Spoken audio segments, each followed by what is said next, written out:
جی السلام علیکم، میں ہوں رؤف کلاسر اور آپ کے سامنے نیا ویلاگ کے ساتھ حاضر ہوں۔ آج بہت ساری یہاں پہ 2-3 یہ بڑے کام ہوئے ہیں۔ ایک تو پارلیمنٹ کا ان کیمرا سیشن تھا جہاں پہ پاکستان کے army chief, D G I S I اور باقی ٹاپ کے جو ان کے کمانڈرز تھے، D G M O military operation جو ہیں، انہوں نے آ کے بریفنگ بھی دی ہے اور ان کے کوئی وہاں پہ سوال و جواب بھی ہوئے ہیں پارلیمنٹیرینز کے ساتھ۔ آرمی چیف جناب آصم صاحب نے وہاں پہ انہیں کچھ دیر تقریر بھی کی ہے، پھر ان کی باتیں کے بعد وہاں کوشچن آنسر سیشن ہوئے جو مجھے بتایا گیا محسن داور صاحب جو ہیں ایم این اے ہیں وہاں سے ٹرائبل ایریا سے، انہوں نے بڑے ان کو اچھے خاصے سخت سوالات بھی کیے۔ وہ کیا سوالات تھے اس پہ بھی آپ کو بتائیں گے۔ جنرل صاحب نے ان کو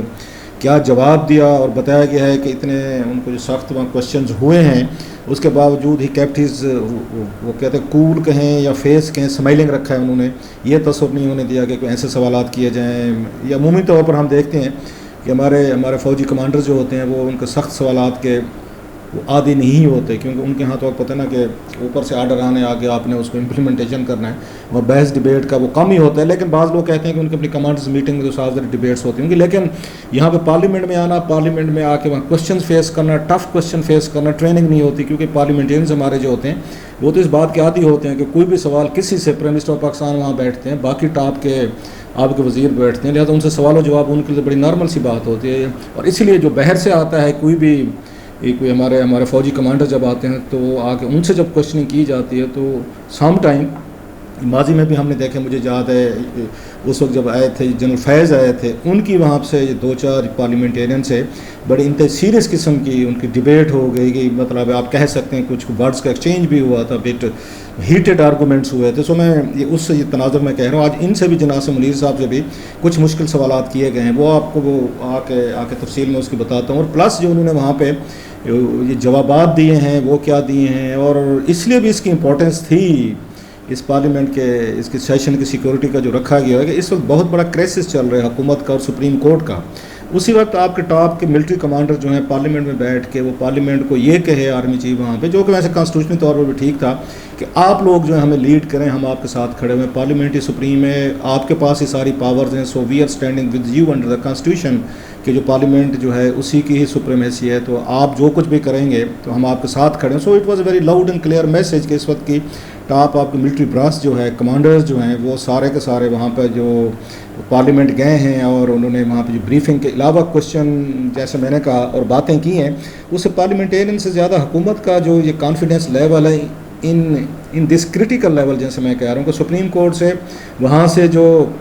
ایک ٹگ آف وار ہے وہ یہ بڑھتی ہی جا رہی ہے۔ اور اس وقت کیونکہ موسٹلی جو پاکستان میں لائک اٹ اور ناٹ جو ہمارا یہ آرمی چیف ہوتا ہے وہی ڈیسائڈسو ایک آپ کو فیکٹر ہوتا ہے اس طرح کی اگر پارلیمنٹ کی اور سپریم کورٹ کی لڑائی شروع ہو جائے۔ ماضی میں بھی ہم نے دیکھا جو بار بار آپ کو بھی پتا ہوگا، رپیٹ کرنا پڑتا ہے فارن آرگومنٹ سے کہ جب یہاں یہ چیف جسٹس یہ سجاد علی شاہ صاحب اور اس وقت نواز شریف صاحب کی یہ لڑائی شروع ہوئی تھی، فروغ لغاری صاحب صدر تھے، وہ چیف جسٹس صاحب کے ساتھ تھے، اس وقت آرمی کمانڈر جو تھے وہ جنرل جہانگیر کرامہ صاحب تھے، تو وہ اس وقت یہ حکومت کے ساتھ کھڑے ہو گئے تھے، جس کی وجہ سے چیف جسٹس صاحب کو جانا پڑے گا۔ سو اس طرح کی اپیرنس، اس طرح کا ان کا اس موقع پہ آنا اور حکومت کو، پارلیمنٹ کو، کانسٹیٹیوشن کو وہاں پہ ان کے آگے سبمٹ کرنا اور یہ کہنا جی کہ ہم کانسٹیٹیوشن جو آپ کے ساتھ کھڑے ہیں یا نیا پرانا پاکستان جو ہے اس کو چھوڑیں، آپ ہمارے پاکستان کی بات کریں، لاؤڈ میسیج تھا۔ پلس جو سب سے بڑی اہم چیز تھی نا اس میں،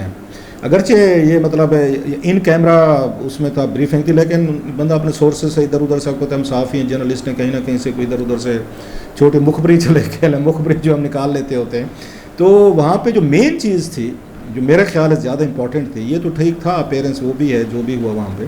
وہ یہ تھی کہ انہوں نے جو طالبان کی پالیسی تھی، پرائم منسٹر پاکستان جو سابق تھے عمران خان صاحب، D G I S I general Faiz اور آرمی چیف جو تھے جنرل باجوہ صاحب، انہوں نے اس کو وہ کیا ڈسون کیا ہے، اور یہ پہلے بھی نیشنل سیکورٹی کونسل کا اجلاس ہوا تھا ایک آدھا ہفتے پہلے، اس میں پریس ریلیز میں آیا تھا، لیکن آج پھر انہوں نے وہاں کھڑے ہو کے انہوں نے ڈسون کیا ہے، اور اس سے یہ لگتا ہے کہ پاکستان کی نئی جو فوجی قیادت اسٹیبلشمنٹ ہے وہ اس سے ڈسپلیزڈ ہیں، اور جو انہوں نے فیصلے کیے گئے تھے عمران خان صاحب نے اور جنرل باجوہ نے، جنرل فیض نے، تو وہ ان کے اس سے تو یہی لگتا ہے کہ یہ ابھی کی بات ہے نا، 3-4 مہینے پہلے کی بات ہے، کمانڈرز جو چینج ہوئے ہیں تو وہاں فوج کے اندر بھی یہ احساس تھا کہ یہ جو ڈیلز کر رہے ہیں طالبان کے ساتھ، اور افغانستان سے 30-35 طالبان جو ان کی فیملی کو واپس لایا جا رہا ہے، یہ اس ملک اور قوم کے لیے ٹھیک نہیں ہے۔ سو آج انہوں نے اس پہ بھی بات کی ہے، جب ان سے داور صاحب نے بھی اس پہ انہوں نے آپریشن پہ بات کی،